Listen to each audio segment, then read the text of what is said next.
Hello and welcome to the first episode of A Brief History. Today's episode, the Beatles. Now you may be wondering, why the Beatles? Doesn't everyone already know everything about them? Well, if you've watched American Idol, you'll know that apparently there are people out there who have never even heard a single Beatles song in their life. So this is for those people. Ready, set, go! Liverpool, England, 1960. A group of young men with relatively big noses came together to form a band with the goal of being awesome. These men were John Lennon, Stuart Sutcliffe, who may or may not have been the world's first emo, Paul McCartney, George Harrison, and Pete Best. Inspired by 50s rock and roll and skiffle, which a music teacher of mine once referred to as skittle, they began to work towards following their dreams. Eventually, Sutcliffe left to become an artist, and Paul McCartney took over the bass duties. Similarly, Pete Best got the boot and was replaced by Ringo Starr, a drummer with an impressively large nose. With this lineup in hand, the band really started to kick off. Racking up hit after hit after hit, they soon became bigger than any artist ever, creating a phenomenon known as Beatlemania, which involved movies, cartoons, and of course sold-out shows around the world. Now, for the first few years of their mainstream popularity, their music was very simple, catchy pop music.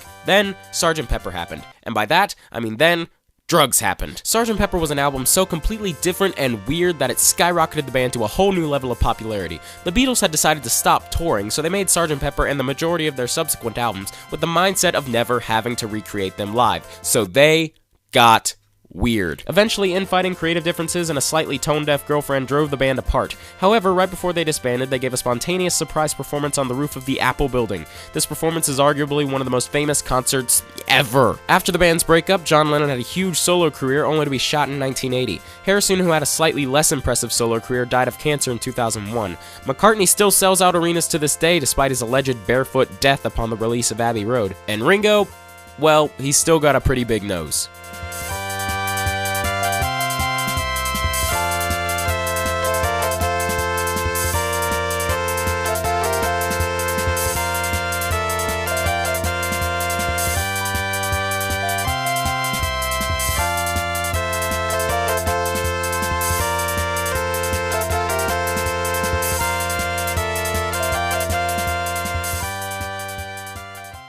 An impressively large nose.